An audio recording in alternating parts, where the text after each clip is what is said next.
¿Dónde está? ¿Qué le pasó? ¿Habrá comido? ¿Estará con vida?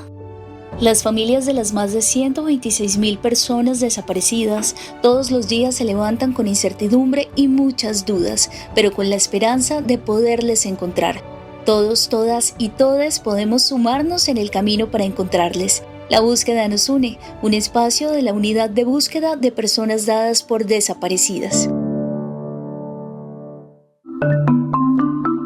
Hola a todos y a todas, bienvenidos una vez más a La Búsqueda Nos Une, el programa de la Unidad de Búsqueda de Personas Dadas por Desaparecidas. Muchas gracias por acompañarnos una vez más en esta cita que tenemos para hacer pedagogía, para contarles lo que estamos haciendo como Unidad de Búsqueda de Personas Dadas por Desaparecidas, para encontrar respuestas sobre qué pasó y dónde están las personas que han desaparecido en hechos relacionados con el conflicto armado y antes del 1 de diciembre de 2016. En esta temporada de La Búsqueda Nos Une, ustedes saben que estamos conectando a través de las historias, contándoles esos relatos que nos llevan a los territorios a poder encontrar esas acciones que estamos adelantando en todas las zonas del país para poder avanzar en la búsqueda de las personas dadas por desaparecidas y de esta manera contribuir con el alivio del sufrimiento de quienes buscan. Y hoy justamente en esta emisión del programa vamos a estar hablando sobre esos pasos que se están dando y cómo la unidad de búsqueda se ve más allá también como una entidad del Estado que nace en el marco del acuerdo de paz, sino también cómo nos conectamos como sistema integral para la paz y cómo también estamos unando y haciendo esfuerzos para que podamos avanzar en la búsqueda de las personas dadas por desaparecidas. Saludo a mi compañero David Rodríguez. David, qué gusto podernos encontrar y por favor preséntenos quiénes son nuestros invitados en este día. Hola Natalie, como siempre un placer estar aquí en otra emisión de La Búsqueda Nos Une, saludando también a todas las personas que nos escuchan a través de las 73 frecuencias de Radio Nacional en el país o que nos ven a través de nuestros canales digitales donde nos encuentran como @VP Colombia, como siempre recordándoles nuestros canales de comunicación y de contacto por si quieren hablar con la unidad de búsqueda. Recuerden que pueden llamar a la línea gratuita nacional 018-162-226 o al teléfono celular 316-278-3918, que en estas líneas telefónicas pueden comunicarse con nosotros si quizá ustedes cuentan con un ser querido desaparecido y no han comenzado un proceso de búsqueda o tienen un proceso de búsqueda con otra entidad y quieren también hablar con la unidad, o si cuentan con información que pueda contribuir a la búsqueda de alguna persona desaparecida, siempre partiendo de un escenario en que todos nuestros trámites son gratuitos, no requieren intermediarios, son extrajudiciales y tenemos un escenario de confidencialidad con la cual la información que usted nos entregue solamente será utilizada para este fin de encontrar a las personas desaparecidas en acciones relacionadas con el conflicto armado. Como lo decía Natalia, hoy tenemos un programa muy especial, hoy es un programa bien particular donde vamos a hablar justamente de estos escenarios restaurativos, de estos escenarios en los cuales todos, todas y todos trabajamos de manera conjunta por buscar a las personas desaparecidas, entendiendo que, como la entidad siempre lo ha dicho, buscarles es una responsabilidad y un compromiso de todos y de todas, y a veces uno dice, ¿yo cómo puedo aportar o qué puedo hacer? Pues hay diferentes formas, pero lo más importante es tener voluntades, lo más importante es querer hacerlo, lo más importante es sumarse a la búsqueda para contribuir al alivio del sufrimiento de justamente las personas que llevan décadas sin tener información del paradero de sus seres queridos. Por eso hoy nos acompaña Luis Carlos Aguilera. Él es compareciente ante la Jurisdicción Especial para la Paz por el caso 03 de esta entidad, el cual ellos denominan muertes ilegítimamente presentadas como bajas en combate por agentes del Estado. Y también nos acompaña Karina Ríos. Karina es asesora de la Dirección General para todos estos temas que tienen que ver justamente del trabajo articulado que tenemos con la Jurisdicción Especial para la Paz y con la cual aunamos esfuerzos, como ya lo decía Natalie, para poder dar respuestas a las personas buscadoras. Entonces, nada, para empezar, pues, Karina, bienvenida a este espacio, siempre un placer tenerte aquí escuchando y que nos puedas contar un poquito acerca de cómo se han venido articulando estos casos con la Jurisdicción Especial para la Paz y Tenemos aquí el caso particular de nuestro invitado Luis Carlos, pero que además tenemos muchos otros. Entonces, contar, justamente siempre está este escenario de cómo trabajan lo judicial y lo extrajudicial. Eso sí se puede. Ustedes todo el tiempo dicen, esto es extrajudicial,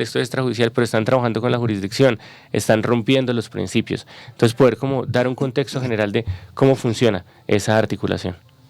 Bueno, buenos días a todos y a todas. Muchas gracias por esta invitación. Este espacio, en efecto, nos permite llegar a un público muy amplio para contar todos los esfuerzos que estamos haciendo para implementar el acuerdo de paz, implementar acciones que contribuyan a la restauración de los daños que se causaron en el conflicto armado. Y en ese sentido, lo que me preguntas, David, efectivamente hay diferentes escenarios en los cuales nos articulamos y trabajamos de forma conjunta con la Jurisdicción Especial para la Paz como sistema integral que somos creados en el acuerdo de paz, y allí están establecidas una serie de tareas y responsabilidades que tienen los comparecientes. ¿Quiénes son los comparecientes? Son las personas que se han sometido a la Jurisdicción Especial para la Paz, personas que fueron integrantes de las FARC, de las antiguas FARC, y también comparecientes de la fuerza pública que están vinculados en diferentes casos que investiga la jurisdicción.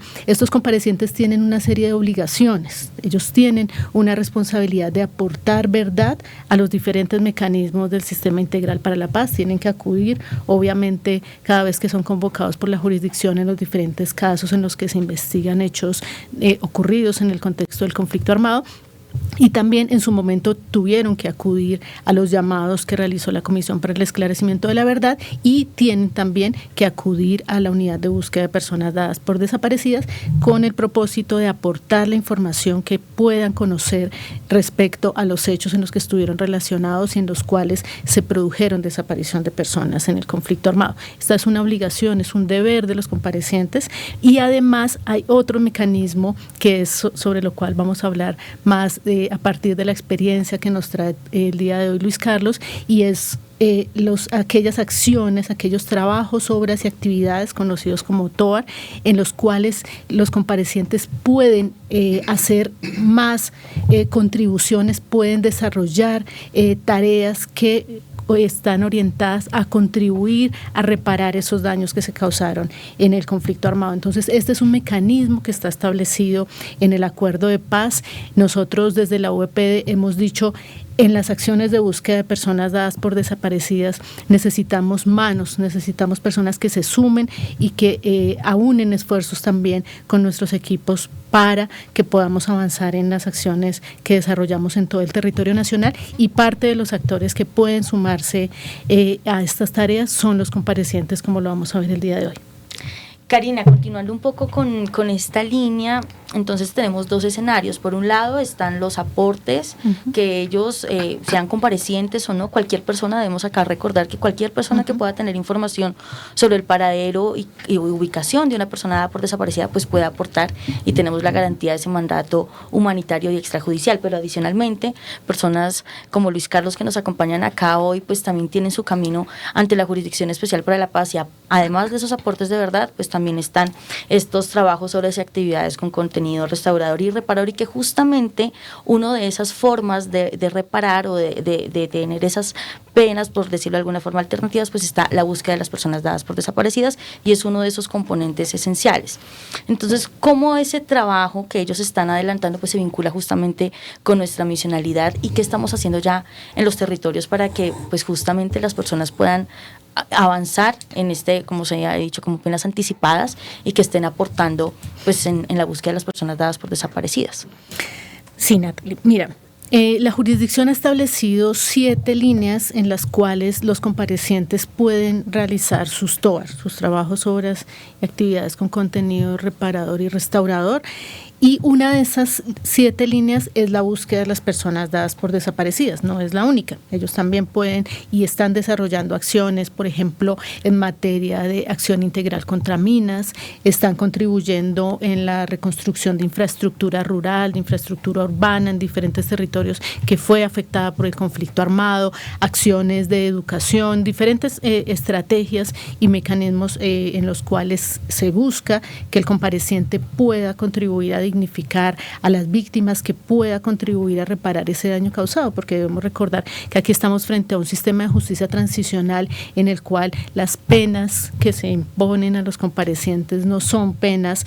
como las conocemos en la justicia ordinaria, son penas alternativas y son penas que precisamente lo que buscan es que se restaure ese tejido social y ese daño que se causó en los territorios. Entonces, volviendo allí, decimos una de las líneas de trabajo que pueden desarrollar los comparecientes es la línea de búsqueda de personas dadas por desaparecidas. Y en esa línea entonces nos conectamos con la Jurisdicción Especial para la Paz, porque la entidad que puede y lidera estas acciones es la unidad de búsqueda de personas dadas por desaparecidas de acuerdo con su mandato constitucional y legal. Entonces allí nos hemos puesto en manos a la obra para que esas acciones que realicen los comparecientes relacionadas con búsqueda se articulen con los planes regionales que implementa la unidad en todo el territorio nacional. No podría ser de otra manera, no puede ser que sean acciones aparte, por fuera, sino que tienen que estar vinculadas en los planes regionales que desarrolla la unidad, y por eso nosotros hemos dicho en todo el territorio, y el mensaje que tienen nuestros equipos territoriales es cómo podemos sumar esas habilidades, esas capacidades, esos conocimientos que también sabemos que tienen los comparecientes, para que sean manos y sean conocimientos puestos al servicio de la búsqueda de las personas dadas por desaparecidas. Y hemos dicho, esas contribuciones se pueden hacer en todo el proceso de búsqueda, en todas las diferentes fases del proceso de búsqueda, desde la fase de recolección, sistematización de información, desde la fase de acompañar intervenciones en campo, como vamos a ver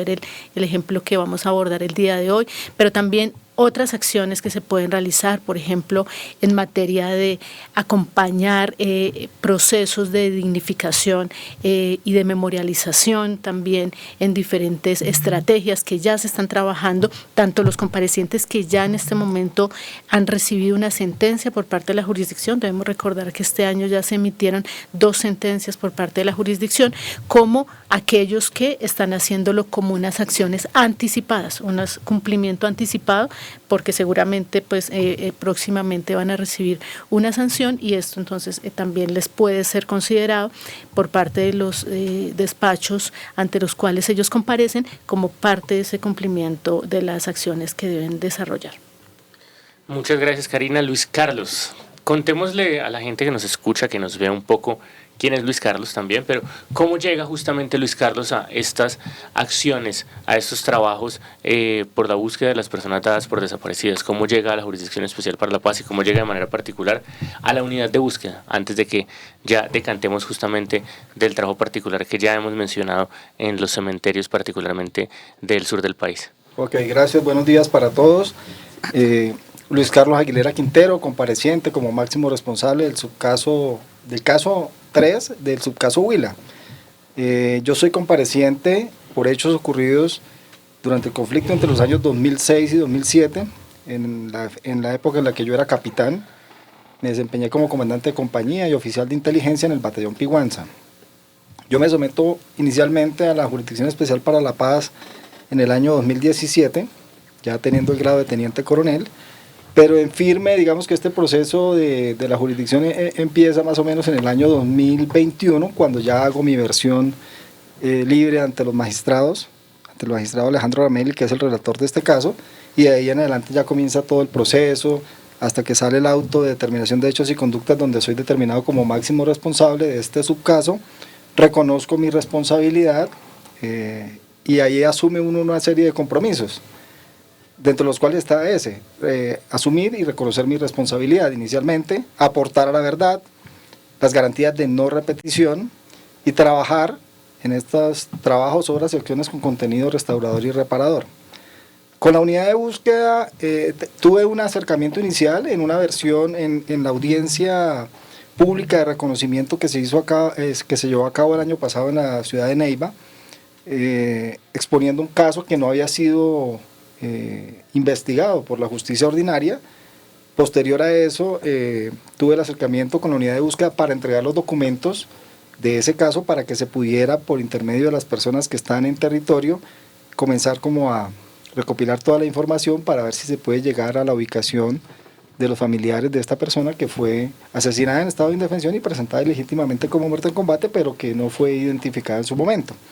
Ya ese primer paso se hizo, se entregó la documentación, posterior a eso ya recibimos el llamado por parte de la jurisdicción para comenzar estos trabajos con la unidad de búsqueda, y la primera intervención que realizamos en el mes de julio de este año. Fueron aproximadamente 17 días que estuvimos en el cementerio central de Neiva, donde trabajamos de la mano con todo el equipo de la unidad de búsqueda para los temas de recuperar cuerpos en el monumento 14 del cementerio central, y aprendimos todo el proceso que tiene que ver con la recuperación del cuerpo, extenderlo, lateralizarlo, y eso tiene todo un proceso pues que afortunadamente tuvimos la oportunidad, quienes estuvimos ahí, de conocer. Particularmente aprendimos mucho de la mano de la antropóloga que estuvo en ese trabajo y nos permitió a nosotros pues aprender muchas cosas. O sea, esto ha sido un proceso de aprendizaje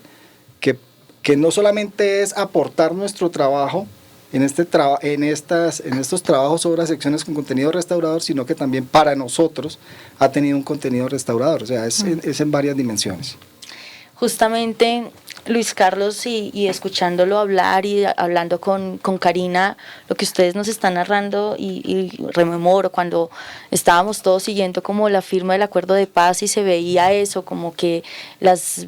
personas que tuvieron alguna responsabilidad en el marco del conflicto, que las personas que han sido víctimas por este flagelo como la desaparición pudieran estar en un mismo escenario y que pudieran ir todos en el mismo camino. Y escucharlo a usted hoy acá, podernos contar cómo ha sido esa experiencia, es ver justamente cómo se está materializando eso que en algún momento era la apuesta de país. Y usted lo está diciendo, no solamente es aportar un contenido restaurador para las personas que están allí, sino también para nosotros, para usted, que tuvo una relación directa en el marco del conflicto armado, que ha sido pues reconocido en este caso, que tiene que ver justamente con esas personas que fueron presentadas como ilegítimamente, que normalmente los conocemos como los mal llamados falsos positivos. Pues saber hoy que está usted también aportando en ese proceso de búsqueda de esas personas dadas por desaparecidas, pues ¿qué ha significado para usted estar mano a mano, hombro a hombro, por ejemplo, con la antropóloga, que usted me dice esa relación? Cuéntenos de esa relación y cómo ustedes se preparan para esos espacios. Bueno, nosotros recibimos permanentemente un acompañamiento por parte del equipo psicosocial de la Jurisdicción Especial para la Paz, digamos, para todo este tema preparatorio, no solamente para estos trabajos, sino también para los encuentros con las víctimas, para las audiencias. Digamos que esto ha sido un proceso que no es de la noche a la mañana, o sea, lleva un trabajo. Para las audiencias con las víctimas tuvimos una preparación casi de 7 meses de anticipación para irnos concientizando de cómo iba a ser ese encuentro con las víctimas en una audiencia privada inicialmente y posteriormente en una audiencia pública de reconocimiento. Y esto tiene, digamos, como varias dimensiones en el tema restaurador. Creo que lo más importante en esto es que cuando hay un problema hay que reconocerlo, y llegar a esa instancia de nosotros reconocer nuestra responsabilidad era dar el primer paso. Un segundo paso era estar frente a frente con las víctimas, poder escuchar sus historias. En esos talleres preparatorios nos fuimos como sensibilizando de las historias y conocer realmente la magnitud del daño que nosotros causamos, porque muchas veces no eran ellos contra nosotros. En la justicia ordinaria aquí es diferente, aquí somos todos un equipo. Entonces ya fuimos entendiendo cuál era la magnitud del daño que nosotros habíamos causado. Ya cuando tenemos ese encuentro con ellos, vernos frente a frente, poderles decir yo soy el responsable y contar la verdad, es bastante importante. La verdad ayuda a cerrar en muchos casos las heridas, pero para contar la verdad hay que hacerlo, hay que saberlo decir. Sin eufemismos, no hay que disfrazar la verdad, pero hay que saberla contar, porque no se puede volver a revictimizar a las víctimas contando la verdad. Hay que decirles lo que ellos quieren escuchar, pero saberlo decir, y para todo eso había que prepararnos. Aprendimos mucho, y personalmente lo puedo decir que aprendí mucho de las víctimas, la fortaleza, la resiliencia, la persistencia durante todos estos años de estar en la búsqueda de la verdad, de conocer quiénes son los responsables y llegar finalmente a esas instancias y poder conocer quién es el responsable y escuchar la verdad. Eso requiere una preparación, y yo personalmente aprendí mucho de ellos. Posterior a eso, pues ya viene los trabajos, obras y acciones con contenido reparador y restaurador. Yo recibo el llamado a mediados del mes de julio, comenzar a trabajar de la mano con la unidad de búsqueda, ya con un primer acercamiento, pero este ya era otra dimensión, por decirlo así. Entender el trabajo que está haciendo la unidad de búsqueda, uno más o menos sabía qué estaban haciendo, pero ya cuando uno llega al cementerio, conoce el equipo y sabe qué es lo que vamos a realizar, entiende uno que es un ciclo bastante grande en el cual participan muchísimas personas, que es un trabajo bastante dispendioso, desde la recolección de información para tratar de ubicar dónde están las fosas o los cuerpos que se encuentran reportados como desaparecidos, y eso tiene un trabajo bastante grande, y entonces nosotros comenzamos a participar ahí. Aprendimos inicialmente pues cómo era la mano de obra no calificada, tumbar la bóveda para poder recuperar el cuerpo, poderlo extender, y a medida que iban avanzando los días fuimos aprendiendo de mano de la antropóloga y de la criminalística cómo era todo ese proceso, identificar los huesos, cómo se tenía que lateralizar el cuerpo, hasta hacer la cadena de custodia y poder depositar finalmente los restos de esa persona en un osario y guardarlo donde va a estar de manera temporal hasta que se pueda ubicar a la familia o quiénes son las personas que lo están buscando. Digamos que todo eso es un proceso, pero ahí no ha finalizado todavía ese ciclo. Falta todavía que se pueda cerrar ese ciclo donde a las personas buscadoras se les puedan entregar los restos del familiar que han estado buscando y que ellos puedan darle finalmente como que ellos puedan hacer ese cierre dependiendo de las creencias que ellos tengan, pero que digamos que para ellos eso es bastante importante. Haber participado en eso deja una enseñanza bastante grande para mí personalmente. Lo decía y lo he repetido que ha sido bastante restaurador, y hemos entendido al final de todo que esas personas que no identificadas, que están siendo buscadas por sus familiares, o que los cuerpos están buscando a las familias porque es como en ambas vías, al final son víctimas, y lo hemos entendido, que si bien es cierto en determinado momento éramos rivales en el campo de combate, si se puede decir así, hoy entendimos al final que todos son víctimas, porque no conocemos las circunstancias en las cuales fueron reclutados, o por qué estaban metidos en la guerra, o por qué fallecieron y al final se convirtieron en unas víctimas. Y todo eso nos ha permitido a nosotros sensibilizarnos y seguir aprendiendo de todo este proceso, y lo vamos a seguir haciendo. Luis Carlos, en el cementerio de Neiva, donde usted tuvo la oportunidad de ya estar 2 veces realizando estos trabajos, obras y demás,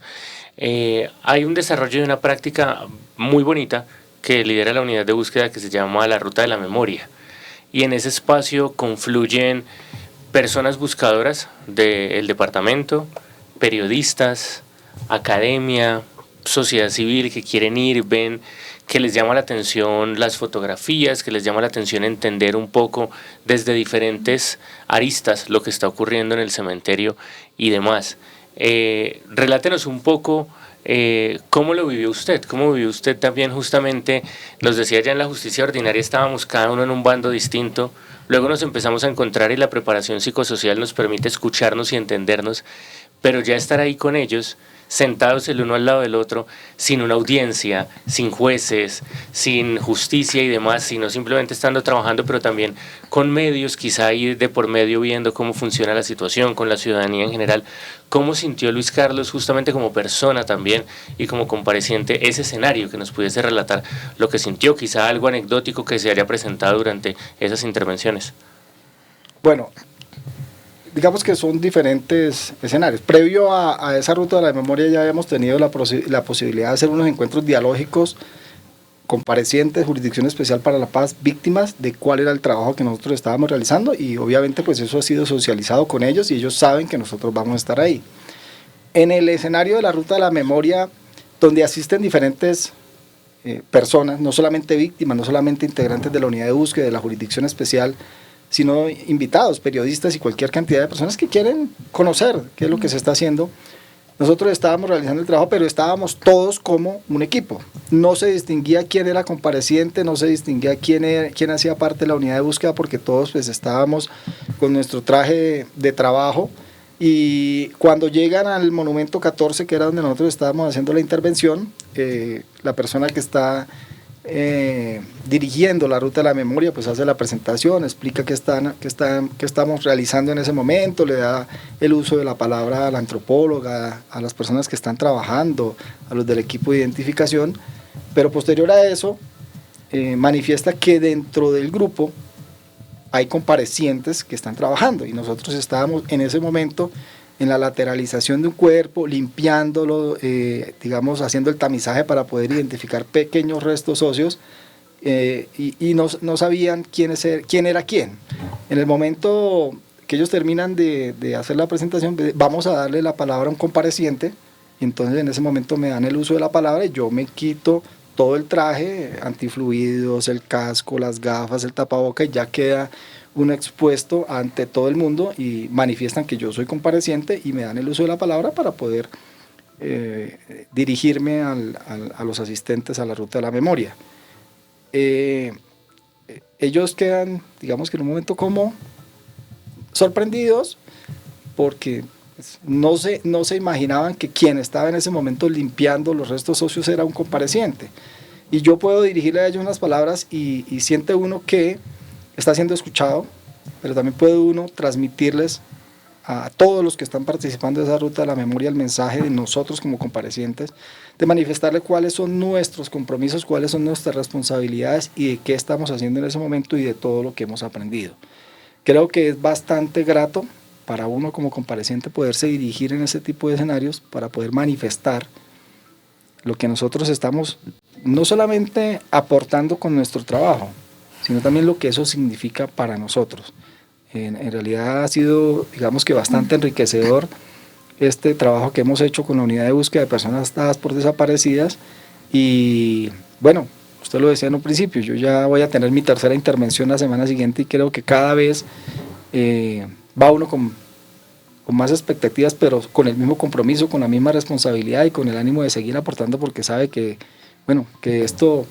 esperamos que tenga ese cierre, ese ciclo que es bastante importante para las familias y esperamos en determinado momento poder participar también cuando se le haga la entrega digna del cuerpo a una familia buscadora como para poder cerrar y haber participado en todo el proceso. Luis Carlos, usted lo estaba contando, digamos, como todo el proceso que ustedes están acompañando en la búsqueda de las personas dadas por desaparecidas, tener incluso que acompañar y tener esos conocimientos que les han venido dando poco a poco sobre la recuperación de esos cuerpos. ¿Qué memoria se le viene a usted también frente pues, a las responsabilidades que hubo en el marco del conflicto, ¿no? Estoy recuperando este cuerpo sabiendo que pues también de una u otra forma fui partícipe o tengo una responsabilidad y por eso estoy acá de otras desapariciones que se dieron en el marco del conflicto. ¿Cómo se manejan ese tipo de emociones?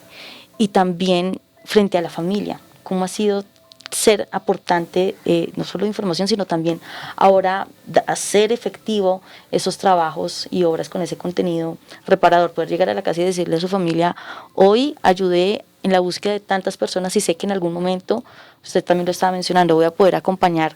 esa entrega digna?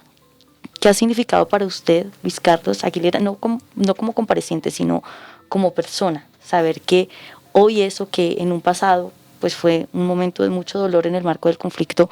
pues hoy se convierte en esperanza para las familias que están buscando a sus seres queridos desaparecidos y que en este momento pueden estar escuchando el programa y decir, es increíble cómo de verdad estas personas, pues sí, uno dice que eso es impunidad, que cárcel, que pues lo que generalmente las personas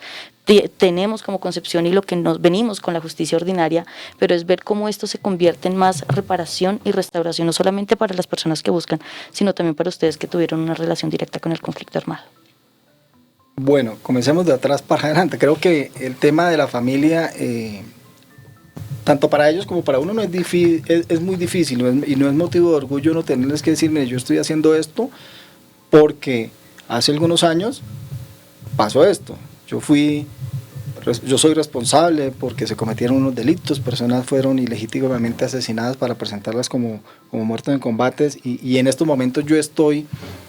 haciendo estos trabajos sobre secciones con contenido restaurador y reparador para aportar, digamos, a reparar ese daño, como dicen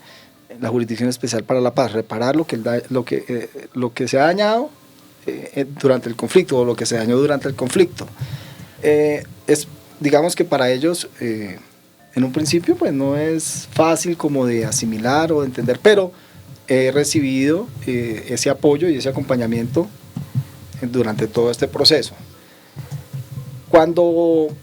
llego a la intervención en el Monumento 14, que fue la primera intervención en Neiva, frecuentemente había como el acompañamiento del equipo psicosocial, bueno, cómo se sienten, qué han sentido, cómo van en este proceso. Digamos que durante todo el desarrollo del proceso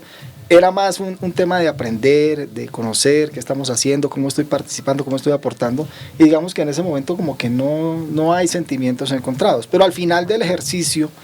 al final del día, ya cuando terminamos la última intervención, cuando ya estuvimos recogiendo, hicimos un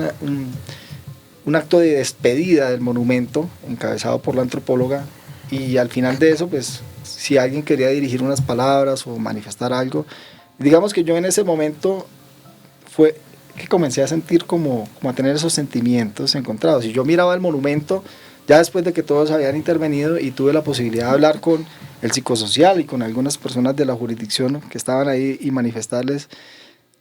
que en ese momento sí había sentido como ese sentimiento de culpa. ¿Sí? Si bien es cierto, ya había entendido que las personas que estaban allí eran todas víctimas, sin importar que fueran del subcaso Huila, porque ahí hay víctimas del Caquetá, del Putumayo, del Tolima, o sea, no importaba, estábamos trabajando en la recuperación de personas que no han sido identificadas. Eso digamos que ahí no importaba de dónde fuera, de dónde fueran, su procedencia. Pero al final del ejercicio, el cuestionamiento para mí fue: ¿por qué llegué a esto? ¿Por qué llegamos a esta instancia? ¿Por qué estamos en estos momentos acá? Y se cuestiona uno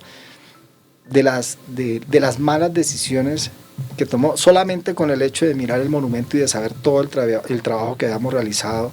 durante esos 16 o 17 días que estuvimos en la primera intervención. Entonces creo que eso, solo el hecho de cuestionarse uno, de saber por qué llegué a esta instancia, créame que es bien importante, por lo menos para mí, y eso ha ido como fortaleciendo ese compromiso y esa responsabilidad y ese deseo de seguir trabajando y aportando con mi trabajo en estas obras, secciones con contenido restaurador. Hablemos justamente de ese compromiso. Está un compromiso, por llamarlo de alguna manera, de cumplir con horas, con tiempo, con acciones puntuales, pero también ya nos hablas de un compromiso personal, como de un tema de una comprensión de reparar, no solamente desde la obligatoriedad, sino también desde el comprender el daño y buscar que eso no se vuelva a repetir. Hablemos un poco de qué pasa a partir de ahora con Luis Carlos, cuál es el paso a seguir, de qué otras maneras cree que puede vincularse a estos espacios, y también qué le diría a Luis Carlos, el de ahora, el que estuvo en el cierre del Monumento 14, al Luis Carlos de antes, y a esos otros Luis Carlos que nos pueden estar escuchando en este momento a través del programa. Bueno, estos trabajos, como le decía anteriormente, han ido reafirmando ese compromiso de seguir trabajando y de seguir aportando, porque al final esperamos ver el resultado, que es poder participar en el cierre de ese ciclo, de poder ver cómo una familia recibe el cuerpo de esa persona que estuvo buscando durante muchos años. Digamos que eso es una parte, poder cerrar ese ciclo es bastante importante, y para eso estamos trabajando. No solamente es el compromiso con la Jurisdicción Especial para la Paz, con el Sistema Integral de Verdad, Justicia, Reparación y Garantías de No Repetición, también es un compromiso con las víctimas. O sea, hemos ido adquiriendo ese compromiso, y yo les decía, hemos ido entendiendo la dimensión del daño que hemos causado, y eso nos ha permitido como no verlos más a ellos como los rivales en un juzgado o ante una fiscalía, sino que ya entendemos y sabe que ellos están esperando mucho de nosotros, y así lo hemos aportado al asumir nuestra responsabilidad, a seguir contando la verdad, o contar la verdad en su momento. Entonces digamos que eso es otro compromiso en el que hay que seguir trabajando, seguir aportando con nuestro trabajo para esa restauración. Y cuando yo veo en las noticias que se siguen presentando casos aislados, pero se siguen presentando casos en los cuales capturaron a unos soldados en una base en Frontino porque cogieron a una persona, se la llevaron para la base, la torturaron, la asesinaron y después la asesinaron, o se presentan otros casos donde se conoce ya judicialmente que fueron personas ilegítimamente presentadas como muertos en combate, que fueron asesinados en estado de indefensión. Hablemos del caso de Dimar Torres en el Catatumbo, por poner un ejemplo. Eso reafirma el compromiso de la no repetición, de poderles contar a estas personas que hoy en día se encuentran en su proceso de formación, de capacitación o que están en estos momentos activos en la fuerza pública, contar mi historia para que ellos no vuelvan a repetir lo que pasó hace casi 20 años en el marco del conflicto. Y también eso es importante, las garantías de no repetición. Poder transmitir esta experiencia creo que es bastante importante y creo que también ayudaría muchísimo también a evitar a que esto se siga presentando. Luis Carlos, gracias. Estamos llegando ya casi al final de la búsqueda Nos Une. Hoy hemos estado conversando con Luis Carlos Aguilera, uno de los comparecientes ante la Jurisdicción Especial para la Paz y que está aportando con esos contenidos, con esas obras, con esos trabajos y actividades con contenido restaurador. Y también está con nosotros Karina Ríos, que es asesora para todos estos temas de la Unidad de Búsqueda de Personas Dadas por Desaparecidas, y hemos estado como conociendo mucho desde la perspectiva del compareciente. Y estábamos hablando también sobre lo que puedan sentir las personas buscadoras, quienes están allí en el territorio, y cómo los ven a ustedes. Y por eso, antes de despedirnos, pues también queremos invitar a la audiencia a que podamos escuchar a las personas que están por radio y ver esta historia que nos trae nuestra compañera justamente Julie Urquina, quien nos va a estar contando sobre esas experiencias desde el territorio en el departamento del Huila. En el Cementerio Central de Neiva y el Cementerio San Antonio de Padua en Pitalito, las organizaciones y especialmente las mujeres buscadoras abren caminos que antes parecían imposibles para hallar respuestas. Ellas han presenciado cómo los comparecientes ante la Jurisdicción Especial para la Paz que pertenecieron a la fuerza pública participan de manera activa en este proceso humanitario, realizan trabajos, obras y actividades con contenido reparador como un compromiso con las familias y la verdad. En este momento pienso que cualquier ayuda que podamos recibir para encontrar a nuestros desaparecidos es válida. Igual todos somos seres humanos y hemos cometido errores, pero también podemos resarcirnos. Y no hay que juzgar, solamente Dios se encargará de eso, y es muy importante la participación de ellos, porque ellos son los que tienen más información, dónde están, qué pasó con nuestros desaparecidos. Entonces es muy importante que ellos se involucren en este proceso y que nos ayuden a encontrar lo que nosotros estamos buscando. Es como se los dije a ellos ayer que tuvimos un reencuentro, le dije: la labor que están haciendo no van a hacer que ellos cambien un daño que ya hicieron, un daño que le proporcionaron a muchas familias, pero le están devolviendo la esperanza de poder entregar los cuerpos a su familia que llevan años buscándolos, y eso es una labor que sinceramente se les agradece que están haciendo por voluntad propia, porque como dijeron ellos, por voluntad propia y no obligados. La articulación con la JEP ha permitido que quienes se acogen a la justicia restaurativa aporten información y participen en las labores de búsqueda en el territorio. La unidad de búsqueda ha desarrollado acciones humanitarias y extrajudiciales en todo el departamento del Huila. Este trabajo se sostiene con la escucha y el reconocimiento de las voces, saberes y experiencias de las personas y organizaciones buscadoras.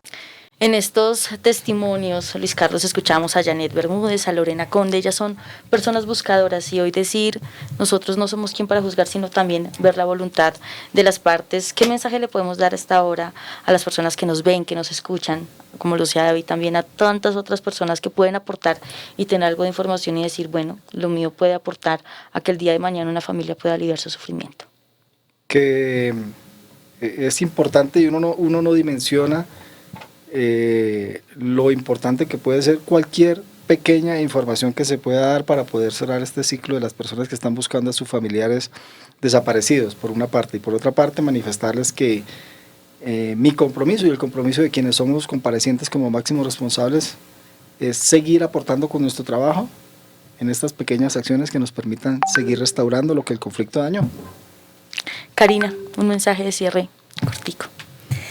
A todos decirles que estos ejercicios que estamos adelantando nos muestran que es posible avanzar en la construcción de paz y que es posible que las personas que en otro momento participaron directamente en estos hechos hoy en día sumen sus esfuerzos, sumen sus capacidades, sumen sus conocimientos y sobre todo su voluntad para ayudarnos a buscar a los desaparecidos en todo el país. A Karina, muchísimas gracias. Una vez más también a Luis Carlos Aguilera. Esto fue una misión más de La Búsqueda Nos Une. A todas las personas que se conectaron, muchas gracias. Recuerden que este capítulo está disponible no solamente a través de Radio Nacional, a través de sus 73 frecuencias, sino también en nuestras redes sociales. Nosotros nos encontramos en una próxima oportunidad. Un abrazo para todos y para todas. ¿Dónde está? ¿Qué le pasó? ¿Habrá comido? ¿Estará con vida? Las familias de más de 126.000 personas desaparecidas todos los días se levantan con incertidumbre y muchas dudas, pero con la esperanza de poderles encontrar. Todas, todos y todes podemos sumarnos en el camino para encontrarles. La Búsqueda Nos Une, un espacio de la Unidad de Búsqueda de Personas Dadas por Desaparecidas.